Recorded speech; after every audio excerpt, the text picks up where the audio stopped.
निर्वाचनको मिति घोषणा गर्न निर्वाचन आयोगको अनेक ताकिताको बावजुद पनि निर्वाचनको मिति घोषणा हुन सकेको छैन।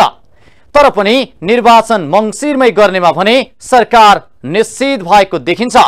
यो बीच सरकारबाट अर्थमन्त्रीले राजीनामा दिनुपर्ने अवस्था, संसदबाट विभिन्न विधेयक पारित गर्नुपर्ने अवस्था आदिमा अल्झिएर सरकारले तत्काल निर्वाचनको मिति घोषणा गरिहाल्न नसकेको देखिन्छ। तर पनि अहिले सत्तारूढ दलहरू नै निर्वाचनको तयारीमा जुटिसकेका छन्। नमस्कार, यो न्यूज एट टुडे, म हेमराज भट्ट।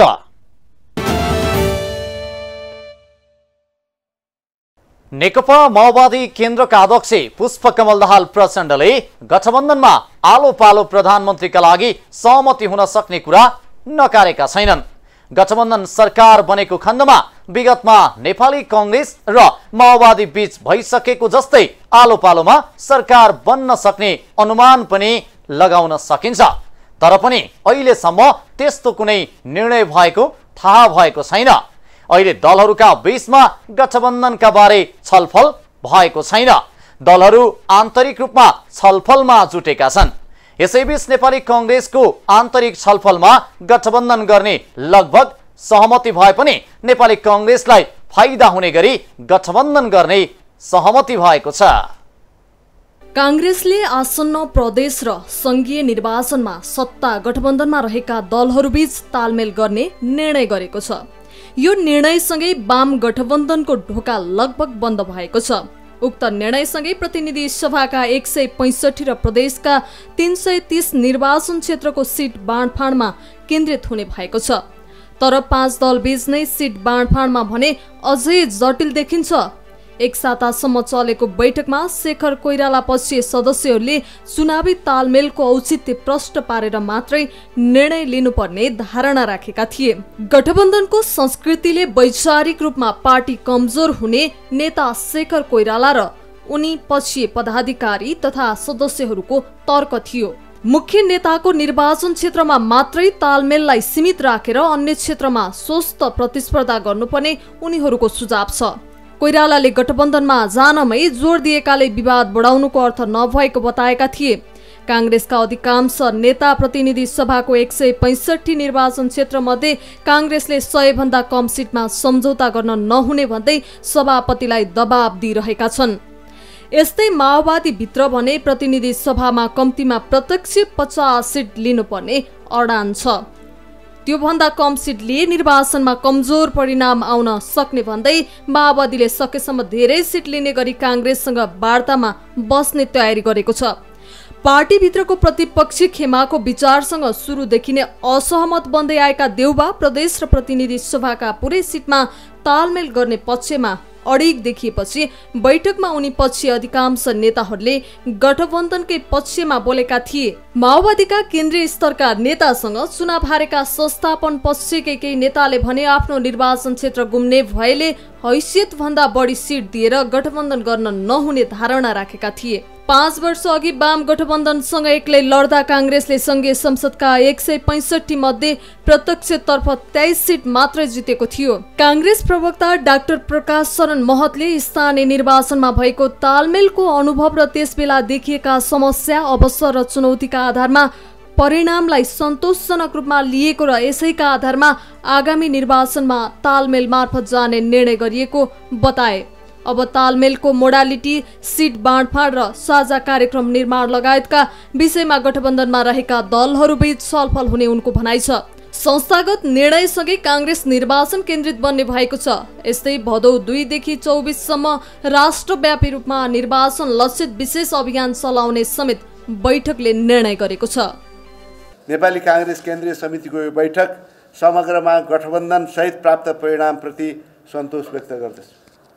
वैशाख 30 गते सम्पन्न स्थानीय निर्वाचनबाट पहिलो दल बनेको नेपाली कांग्रेसलाई आसन्न प्रतिनिधि सभा तथा प्रदेश सभाको निर्वाचनमा स्पष्ट बहुमततर्फ लक्षित गराउँदै संविधानको रक्षा र लोकतन्त्रको थप सुदृढीकरण गर्दै जनताको समुन्नतिको सपनालाई स्थिर सरकार मार्फत सम्बोधन गर्नका लागि केन्द्रीय कार्य समितिको यो बैठक सत्ता गठबन्धनमा रहेका दलहरूसँग संवाद गरी चुनावी तालमेल गरेर अघि बढ्ने निर्णय गर्दछ।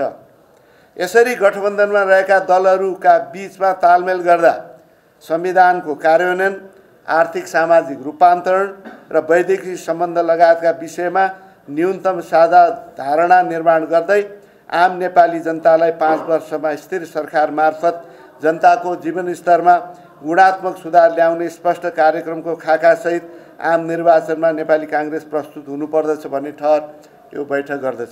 नेपाली काङ्ग्रेसले पार्टीको तर्फबाट स्थानीय तहमा निर्वाचित जनप्रतिनिधिहरूलाई आचार संहिता जारी गरी लागू गर्ने निर्णय पनि गरेको छ।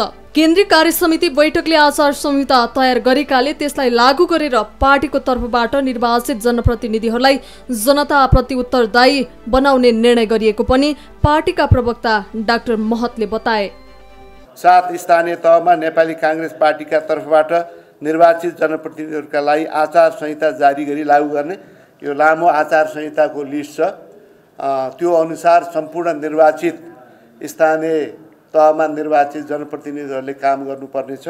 सँगसँगै निर्वाचनमा हारेका हाम्रा पार्टीका उम्मेदवारहरूलाई पनि खास जिम्मेवारीहरू चाहिँ प्रदान गरिएको छ। अब सँगसँगै हामीले यो वरीयता क्रम सम्बन्धी पनि प्रस्ताव पेश गरिएको थियो केन्द्रीय समितिमा। त्यसमा थप छलफलको आवश्यकता परेकोले अर्को बैठकमा त्यसलाई चाहिँ हामी पारित गर्छौँ र सँगसँगै अर्को एउटा हामीले निर्णय गरेका छौँ। जसरी हामीले स्थानीय तहको निर्वाचनमा घर घर जाउँ नेपाली काङ्ग्रेस जिताउँ अभियान त्योभन्दा अगाडि सञ्चालन गऱ्यौँ, त्यस्तै खाले अभियान त्यसको पूर्ण खाका पछि कार्यालयले प्रस्तुत गर्नेछ।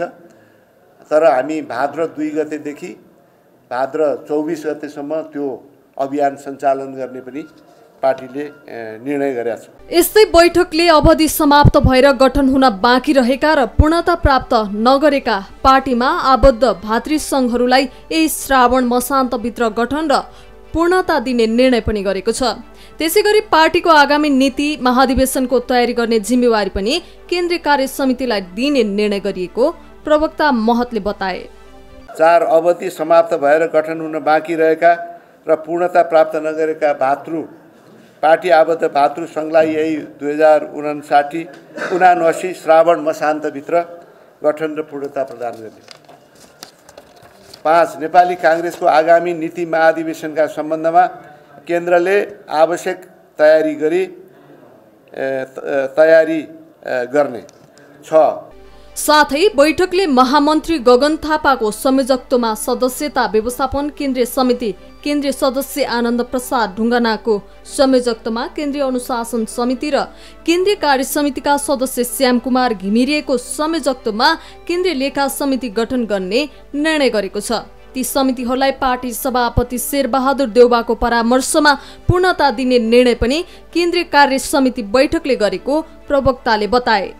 काङ्ग्रेसको विधान 2017 संशोधन सहितको धारा 4(9) क बमोजिम पार्टी सभापति श्री शेरबहादुर देउबाद्वारा तोकिनुभएका पार्टीका महामन्त्री श्री गगन कुमार थापा संयोजक रहनुभएको सदस्यता व्यवस्थापन केन्द्रीय समिति गठन गर्ने। ख नेपाली काङ्ग्रेस विधान 2017 संशोधन सहितको धारा 34(7) बमोजिम केन्द्रीय सदस्य श्री आनन्द प्रसाद ढुङ्गानाको संयोजकत्वमा केन्द्रीय अनुशासन समिति गठन गर्ने। ग नेपाली काङ्ग्रेसको विधान 2017 संशोधन सहितको धारा 38 क बमोजिम पार्टी सभापति श्री शेरबहादुर देउबाद्वारा प्रस्ताव गरिनुभएका पार्टी केन्द्रीय कार्य समिति सदस्य श्री श्याम कुमार घिमिरे संयोजक रहनुभएको केन्द्रीय लेखा समिति गठन गर्ने। सभापतिले आवश्यक परामर्श गरी उपरोक्त समितिहरूलाई पूर्णता प्रदान गर्ने। तर 28 वटा केन्द्रीय विभाग, कोषाध्यक्ष, केन्द्रीय कार्य समिति, संसदीय समिति, केन्द्रीय कार्य सम्पादन समिति भने अझै अपूर्ण छन्। पार्टीका यी सबै संरचनालाई 6 महिनाभित्र पूर्णता दिइसक्नुपर्ने विधानमा व्यवस्था छ। सभापतिमा दोस्रो कार्यकालका लागि निर्वाचित भएको 7 महिना बितिसक्दा समेत देउबाले पार्टीका काममा प्राथमिकता दिएको देखिँदैन। पुरानै कार्यशैलीबाट अघि बढ्न खोजेपछि पार्टी केन्द्रीय कार्य समितिमा उपसभापति धनराज गुरुङ, महामन्त्री दयक गगन थापा, विश्वप्रकाश शर्मा र शेखर कोइराला पछि अन्य पदाधिकारी तथा सदस्यले देउबाको चरुको आलोचना गरेका थिए। गत 23 असारमा सम्पन्न माओवादीको केन्द्रीय समिति बैठकले वर्तमान गठबन्धनलाई प्रभावकारी बनाउन जोड गर्ने निर्णय गरेको थियो। आगामी निर्वाचनमा तालमेलको विषय जटिल भए पनि सबै दलको सहमतिमा टुङ्गो लगाइने र गठबन्धनमा अन्य दल पनि वर्तमान गठबन्धनकै पक्षमा उभिने काङ्ग्रेसको विश्वास छ। नेपालमा बनेको दोस्रो अन्तर्राष्ट्रिय विमानस्थल भैरवाको गौतम बुद्ध अन्तर्राष्ट्रिय विमानस्थलमा अझै उडानको चाप छैन। जजिरा एयरले हप्तामा केही दिन उडान सुरु गरेसँगै अन्य देशका विमानहरू पनि हप्तामा केही दिन उडान गर्ने तयारीमा रहेका समाचार आएका छन्। पोखरामा पनि अन्तर्राष्ट्रिय स्तरको विमानस्थल निर्माण लगभग सकिएको छ। त्यहाँ पनि क्षेत्रीय अन्तर्राष्ट्रिय उडान गर्ने योजना छ। अहिले निर्माणाधीन र निर्माण भएका विमानस्थल पूर्ण रूपमा सञ्चालन भइ नसक्दा नेपालमा थप अन्तर्राष्ट्रिय विमानस्थल चाहिएला त भन्ने बहस छ। लामो समयदेखि परियोजना निर्माणको चरणमा रहेको निजगढ विमानस्थल चाहिन्छ वा चाहिँदैन बहस भइरहेकै बेला सर्वोच्चले विमानस्थल निर्माणको विपक्षमा फैसला गरेपछि राजनीति वृत्त योजना सुरु गर्ने बाटोको खोजीमा जुटेको छ। नेपालको एकमात्र अन्तर्राष्ट्रिय विमानस्थल त्रिभुवन अन्तर्राष्ट्रिय विमानस्थलको विकल्पका रूपमा लिएको निजगढ अन्तर्राष्ट्रिय विमानस्थल निर्माणको काम अगाडि बढाउन सरकार तातेको छ। अहिलेसम्मकै ठूलो मेगा प्रोजेक्टका रूपमा रहे पनि निर्माण प्रक्रिया सुरु हुँदै गर्दा विभिन्न विषयले विवादको घेरामा तानिएको निजगढ अन्तर्राष्ट्रिय विमानस्थललाई जसरी पनि निर्माण गर्ने भन्दै अहिले सरकारले विशेष चासोका साथ हेर्न थालेको छ। निजगढमा विमानस्थल निर्माणको काम अगाडि बढाउन सरकारले विज्ञ टोली समेत गठन गर्ने निर्णय गरेको छ। संस्कृति पर्यटन तथा नागरिक उड्डयन मन्त्री जीवनराम श्रेष्ठको अध्यक्षतामा बसेको नेपाल नागरिक उड्डयन प्राधिकरणको सञ्चालक समितिको बैठकले निजगढमा अन्तर्राष्ट्रिय विमानस्थल निर्माणका लागि विज्ञ टोली गठन गर्न सिफारिस गर्ने निर्णय गरेको हो। सोही अनुसार मन्त्रालयले विज्ञ टोली गठन गर्ने सम्बन्धी प्रस्ताव मन्त्री परिषदमा लैजाने तयारी गरेको छ। मुलुकको गेम चेन्जर आयोजनाका रूपमा हेरिएको निजगढ विमानस्थल बनाउनु पर्ने आवश्यकता रहेको उल्लेख गर्दै सर्वोच्च अदालतको आदेश अनुसार नै विज्ञ समूह गठन गरी पुनः अध्ययन गरिने मन्त्री श्रेष्ठले बताए। विज्ञ टोलीबाट आएको प्रतिवेदन अनुसार नै अगाडि बढ्ने स्पष्ट पार्दै वातावरणको कुरामा सरकार संवेदनशील रहेको उनको भनाइ थियो।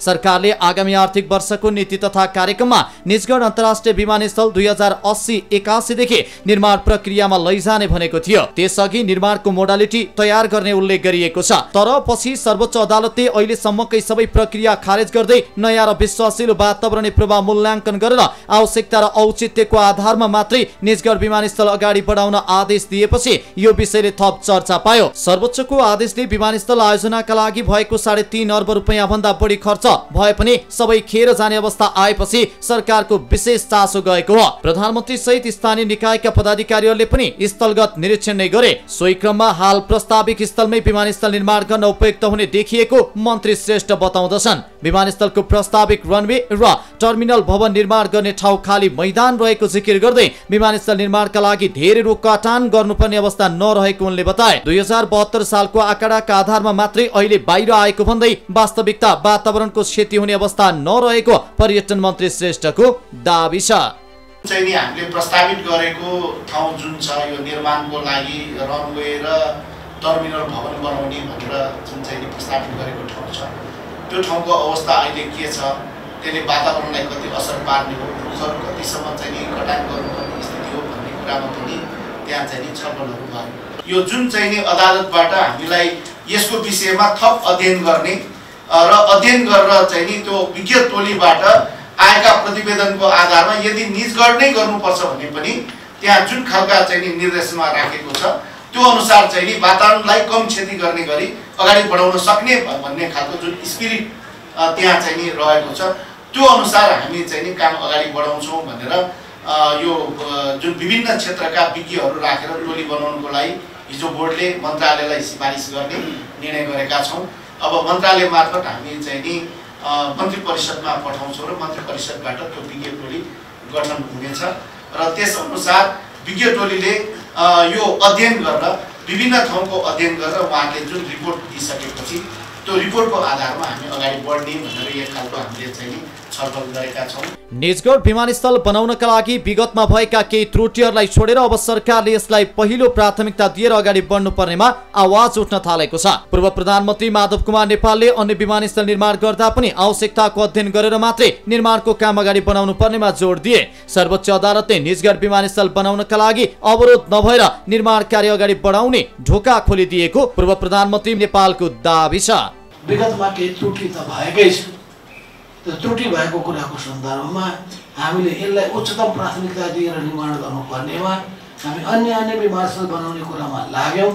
त्यसमा लागेको लागत हेर्ने हो भने त्यो लागतको रिटर्न्स हामीले प्राप्त नगरिकन हामीलाई थाहा छ कि त्यो पैसा यदि हामीले ब्याजमा लगाइरहेका छौँ भने त्यो ब्याज बढ्दै बढ्दै बढ्दै गइरहेको छ, कस्ट बढ्दै जान्छ।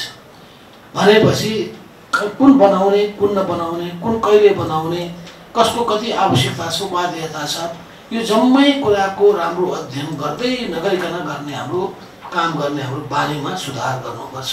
यस्तै नेकपा एमालेका नेता डाक्टर भीम रावलले ठोस योजनाका साथ निजगढ विमानस्थल निर्माणको काम अगाडि बढाउन उचित हुने बताएका छन्। डाक्टर रावलले सरकारले विमानस्थल बनाउनका लागि रकम पनि विनियोजन गर्नुपर्ने र त्यसै अनुसार कामलाई पनि तीव्र रूपमा अगाडि बढाउनु पर्नेमा उनको जोड छ। ठोस कामका साथ, ठोस योजनाका साथ यो काम अगाडि सम्बन्धित विभाग र मन्त्रालयले बढाउनु उचित हुन्छ। रकम पनि तदनुकूल विनियोजन गर्नु पर्यो र त्यो अनुसार काम तीव्र रूपमा अगाडि जानु पर्यो। अब नभए फेरि भोलि अब हामीले भन्नै पर्छ राजनीतिको कुन परिवर्तनको गौडामा र कुन परिवर्तनको चरणमा फेरि कुन बलिवेदीमा कसको के दृष्टिकोण आएर यसलाई त्यहाँ चढाइन्छ, यो यसै भन्न सकिँदैन। त्यसकारण अहिले जब यसलाई अगाडि बढाउने भन्ने कुरा भइसकेपछि अदालतको फैसलाबाट पनि यसलाई रोक्ने नै भन्ने कुनै कुरा नभएको हुनाले यसलाई अब सम्बन्धित विभागीय माननीय मन्त्रीजी र विभागका सम्बन्धित अधिकारीहरूबाट ठोस योजनाका साथ यसलाई अगाडि बढाउनु उचित हुन्छ। निजगढको योजना निकै पुरानो हो। 2051 सालमा बाराको निजगढमा विमानस्थल निर्माण गर्ने भनेर तत्कालीन सरकारले निर्णय गर्यो। 2048 सालमा 2 अन्तर्राष्ट्रिय विमान दुर्घटना भएर ठूलो मानवीय क्षति भएपछि तत्कालीन प्रधानमन्त्री गिरिजा प्रसाद कोइरालाले उपत्यका बाहिर अन्तर्राष्ट्रिय विमानस्थल बनाउन आवश्यक रहेको भन्दै प्रक्रिया अघि बढाउन निर्देशन दिएका थिए। त्यसपछि 2052 सालमा नेपीको आइराइड नामक कम्पनीले अन्तर्राष्ट्रिय विमानस्थलका लागि नेपालका विभिन्न 8 वटा स्थानमा सम्भाव्यता अध्ययन पनि गर्यो। विराटनगर, भरतपुर, निजगढ, नेपालगञ्ज, धनगढी, सुर्खेत र भैरवाको अध्ययन गरिएकोमा निजगढ नै छनौट भएको थियो। तर विभिन्न खाले अल्झनमा परेर अलपत्र बन्ने अवस्थामा पुगेपछि सरकारले यसलाई गम्भीरतापूर्वक लिनुपर्ने विज्ञहरूको जोड छ। निजगढमा वातावरणको अध्ययन र स्रोतको सुनिश्चितता बिना वाही बटल्नका लागि मात्रै निर्माणको काम अगाडि नबढाउन सुझाव रहेको छ। यो बनाउने हाम्रो स्रोत के हो? त्यस्तो धेरैवटा चिजहरूको उद्घाटन गरिदिने, मतलब भटाभट यो बन्दैछ र ऊ बन्दैछ भनिदिने, अब स्रोतको सुनिश्चितता छैन, पैसा कहाँबाट ल्याउने भन्ने कुरा छैन। अब वाही बटल्ने जहिले पनि हामी चुनावमै भए जस्तो त त्यस्तो गर्नु भएन। जस्तो अब पहिला स्रोतको पनि सुनिश्चितता हुनु पर्यो एउटा कुरा, अब काम सुरु गर्दाखेरि। दोस्रो कुरो पर्यावरणको पनि राम्रो ढङ्गले अध्ययन हुनु पर्यो। मन्त्री परिषदले केही दिनमा विज्ञ समूह गठन गरे पश्चात अदालतको फैसला अनुसार पुनः अध्ययन गरेर निजगढ नै उपयुक्त भएमा विमानस्थल बन्नेछ। अदालतको फैसला अनुसार अब कसरी विमानस्थल बनाउने भनेर प्राधिकरणले काम पनि गर्नेछ। अब हाम्रो प्रस्थान बिन्दु के हो भने यो फैसलाले भनेको जस्तो अब जुन विज्ञ समूह छ त्यो विज्ञ समूह चाहिँ गठन गरेर फेरि पुनः अध्ययन गर्नुपर्ने देखिन्छ। त्यसको लागि माननीय मन्त्रीज्यूको अध्यक्षतामा हामी नेपाल नागरिक उड्डयन प्राधिकरणको बोर्ड छ, सञ्चालक समिति छ, त्यसमा हामी हिजो बैठक बसेर यो विज्ञ समूह गठनको लागि चाहिँ फेरि यो विज्ञ समूहको रिक्वायरमेन्ट चाहिँ के छ भने तटस्थ निष्पक्ष भन्ने खालको भएको हुनाले यसको ग्राभिटीलाई पनि हामीले चाहिँ अलिकति सम्मान गर्दै यो चाहिँ हामीले प्राधिकरण बोर्डले होइन कि हामीले चाहिँ बोर्डबाट मन्त्रालय हुँदै नेपाल सरकारको मन्त्री परिषद निर्णयमा यो बोर्ड गठन यो विज्ञ समूह गठन गर्नको लागि हामीले हिजो निर्णय गरेको छौँ। सायद अब यो 1-2 दिनमा मन्त्री परिषदमा गएर विज्ञ समूह गठन हुन्छ र विज्ञ समूह गठन भइसकेपछि त्यसपछि अनि अदालतको फैसलामा भने बमोजिमको स्थान पहिचान गरेर फेरि पुनः गरेर निजगढ नै उपयुक्त हो भने निजगढमै विमानस्थल बनाउनुपर्छ। सरकारले चालू आर्थिक वर्षको बजेट मार्फत पनि निजगढ अन्तर्राष्ट्रिय विमानस्थल निर्माणको काम अगाडि बढाउने घोषणा गरेको थियो। तत्कालीन अर्थमन्त्री जनार्दन शर्माले चालू आर्थिक वर्षको बजेट सार्वजनिक गर्दै विमानस्थल निर्माणका लागि ढाँचा निर्माण गरी लगानी बोर्ड नेपाल मार्फत आयोजना विकास कार्य अगाडि बढाइने घोषणा गरेका थिए। तर यता सर्वोच्चको बहुमत न्यायाधीशहरूको रायले लेखेको फैसलाको पूर्ण पाठमा वन, वातावरण, वन्यजन्तु, हवाई व्यवस्थापन, समाजशास्त्री, अर्थशास्त्री र अन्य आवश्यक क्षेत्रहरूसँग सम्बन्धित विज्ञ समूह गठन गरी उपयुक्त स्थानको पुनः पहिचान गरी वातावरणीय क्षति कम हुने गरी विमानस्थल निर्माण गर्न भनिएको छ।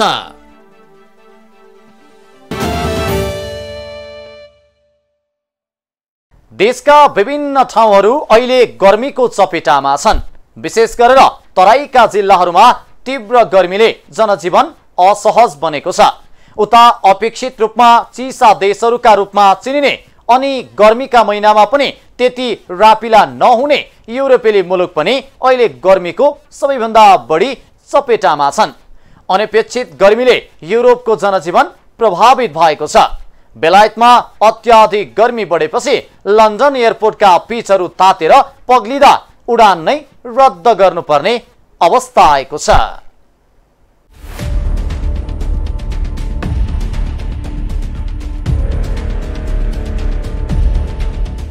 युरोपमा केही दिन यताको उच्च तापक्रमसँगै फैलिएको डढेलोका कारण जनजीवन अस्तव्यस्त बनेको छ। पोर्चुगल, स्पेन र दक्षिण पश्चिम फ्रान्समा हजारौं मानिसहरू विस्थापित भएका छन् भने लाखौं प्रभावित भएको जनाइएको छ। पोर्चुगलमा तापक्रम कम्तीमा 27 डिग्री सेल्सियस रहेको छ। स्पेन र फ्रान्सका कतिपय स्थानको तापक्रम 45 डिग्री पुगेको जनाइएको छ, जसका कारण ग्रामीण क्षेत्रहरूमा फैलिएको डढेलो अनियन्त्रित बन्दै गएको छ। ती देशहरूमा गर्मीका कारण 300 भन्दा बढी मानिसको मृत्यु भएको स्पेनको इफे समाचार एजेन्सीले जनाएको छ। पोर्चुगलको उत्तरी क्षेत्रमा डढेलो निभाउने क्रममा वाटर बम्पर विमान दुर्घटना हुँदा चालकको ज्यान गएको बीबीसीले जनाएको छ। कम्तीमा 135 जना घाइते भएको स्थानीय अखबारहरूले जनाएका छन्। डढेलो अनियन्त्रित बन्दै गएपछि हजारौंलाई सुरक्षित स्थानमा सारिएको छ। डढेलोपछि पोर्चुगलमा आपतकालीन अवस्थाको घोषणा गरिएको छ भने स्पेन, बेलायत, फ्रान्स र ग्रिस डढेलो नियन्त्रणका लागि सङ्घर्ष गरिरहेका छन्। फ्रान्सको गिरोन्डे क्षेत्रबाट 12,000 जना र स्पेनको कोस्टा डेल सोलका 2,300 जनालाई सुरक्षित स्थानमा सारिएको बीबीसीले जनाएको छ। पोर्चुगलको institute for sea and atmosphere आइपिएमले 1 दर्जन भन्दा बढी स्थानमा तापक्रमले रेकर्ड कायम गरेको जनाएको छ। मध्य पोर्चुगलको बोम्बल नगरपालिका मेयर प्रेडो पिम्पाओले स्थिति अविश्वसनीय रूपमा गम्भीर भएको बताएका छन्। पोर्चुगलले डढेलो निभाउन नसकेपछि युरोपेली आयोगले आपतकालीन मद्दत गरेको छ। जलवायु सङ्कट बढ्दै गएका कारण युरोपले खडेरी र डढेलो लगायत प्राकृतिक प्रकोपको सामना गरिरहेको आयोगले जनाएको छ। पोर्चुगलमा सन् 2017मा फैलिएको डढेलो अनियन्त्रित भएपछि 100 जनाको ज्यान गएको थियो। हालको डढेलो त्यस यताकै ठूलो हो। यस्तै बेलायतको राजधानी लन्डनमा सोमबार र मंगलबार हालसम्मकै अत्याधिक बढी तापक्रम पुगेको छ। मौसम कार्यालयका अनुसार मंगलबारको तापक्रम अहिलेसम्मकै उच्च 40 डिग्री पुगेको छ। सन् 2019मा क्याम्ब्री ब्रजमा 38.7 सेल्सियस तापक्रम मापन गरिएको थियो, जुन बेलायतमा अहिलेसम्मकै उच्च मानिएको छ। बेलायतको करिब 80% क्षेत्रमा सोमबार र मंगलबार 40 डिग्री भन्दा बढी तापक्रम पुग्ने बताइएको छ। मौसम कार्यालयले पहिलो पटक उच्चतम चेतावनी रेड वार्निङ जारी गरेको छ। मंगलबार लन्डन, म्यानचेस्टर, योर्क लगायत क्षेत्रको तापक्रम 41 डिग्री सेल्सियस आसपासमा पुग्ने बताइएपछि त्यहाँको जनजीवन थप कष्टकर बनेको छ। यसैगरी वेल्स, स्कटल्यान्डका केही भाग र इङ्ल्यान्डका कयौं भागमा पनि सरकारले एम्बर वार्निङ जारी गरेको छ। उच्च तापमानका कारण ज्यानको जोखिम हुने भनी अत्यावश्यक काम बाहेक घर बाहिर ननिस्कन र सतर्क रहन युके हेल्थ सेक्युरिटी एजेन्सीले चेतावनी दिएको छ। ट्रान्सपोर्ट फर लन्डनले सोमबार बिहान 10 बजे अघिसम्म भूमिगत रेलमा 1.06 मिलियन यात्रुले मात्र यात्रा गरेको जनाएको छ, जुन गत साता यही समयमा भन्दा 18% कम हो। त्यसैगरी बिहान 10 बजेसम्म 1.07 मिलियन मानिसले बस यात्रा गरेका थिए, जुन अघिल्लो तुलनामा 10% थोरै हो। अत्याधिक गर्मीका कारण बेलायतमा राष्ट्रिय संकट घोषणा गरिएको छ। उच्च तापक्रमका कारण ज्यानको खतरा हुनका साथै गम्भीर प्रकृतिको रोगको समेत जोखिम हुन सक्ने बताइएको छ। मानिसहरूले आफ्नो दैनिकीमा परिवर्तन गर्नुपर्ने, पानी तथा बत्तीमा समस्या आउन सक्ने, मोबाइल फोनको नेटवर्कमा समस्या तथा सडक, रेल र हवाई सेवामा समेत ढिलाइ हुन सक्ने चेतावनी जारी गरेको छ। सोही विषयलाई लिएर गत शनिबार बेलायती प्रधानमन्त्रीको कार्यालयमा कोब्रा बैठक डाकिए पनि प्रधानमन्त्री बोरिस जोन्सन भने उपस्थित भएनन्, जसका कारण उनी थप आलोचित बनेका छन्। वायुमण्डलमा हावाको लहर जेट स्ट्रिम पश्चिमबाट पूर्व बग्नुपर्ने, तर एक टुक्रा समुद्रको माथि अड्किन गई हिट पम्पको काम गरेर त्यसबाट पनि ताप छुटेकाले युरोप र बेलायतमा यति विघ्न गर्मी भएको हो। सन् 1950 को दशकमा औद्योगिक क्रान्ति सुरु भए यता पृथ्वीको तापक्रम 1.1% ले बढेको छ। पृथ्वीको तापक्रम यति थोरै बढ्दा त यो हालत छ भने यो शताब्दीको अन्त्यतिर 3% बढ्ने आकलनले भविष्यमा यसको प्रभाव निकै प्रतिकूल हुने निश्चित छ। सन् 2030 सम्म कार्बन उत्सर्जन 40% घटाउने विकसित मुलुकको प्रतिबद्धता भए पनि यो झन बढिरहेको अवस्था छ। जलवायु परिवर्तनका कारण तापक्रम बढ्ने क्रम जारी रहेकाले यो विषय गहन रूपमा लिनुपर्ने विज्ञहरूको सुझाव छ। जलवायु परिवर्तनका सवालमा बेलायत सरकारले चालेका कदम आलोचित हुँदै आएका छन्। स्पेनमा केही समय यतादेखि प्रचण्ड गर्मी भएको र तातो हावा चलेको छ। तातो हावाबाट मानिसहरूको ज्यान गइरहेको स्वास्थ्य मन्त्रालयले जानकारी दिएको छ। स्पेनको मन्त्रालयले दिएको जानकारी अनुसार सोमबारसम्म तातो हावाबाट ज्यान जाने व्यक्तिको संख्या 510 पुगेको छ। मन्त्रालयले देशको तापक्रम 45 डिग्री सेल्सियससम्म पुगेको जनाएको छ भने गर्मीका कारण यससँग सम्बन्धित समस्याबाट मानिसहरूको ज्यान जाने क्रम पनि रोकिएको छैन।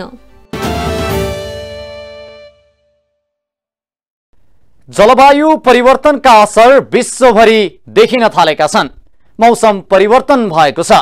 अनावश्यक समयमा अत्याधिक वर्षा हुने र चाहिने समयमा वर्षा नहुने देखिएको छ। केही समय अघिसम्म वर्षाले हैरान परेको जनजीवन अहिले रोपाईँको समयमा वर्षा नहुँदा किसानहरू निकै चिन्तित बनेका छन्। एउटा समाचार सुनियो, तराईमा वर्षा नभएपछि एक स्थानीय तहका जनप्रतिनिधिलाई स्थानीय बासिन्दाले बाँधेर मन्दिरसम्म पुर्याए, त्यो पनि वर्षाको कामना गर्दै। हवस् त आजलाई न्युज या टुडे यति नै। हामी सबै बिदा चाहन्छौँ। नमस्कार।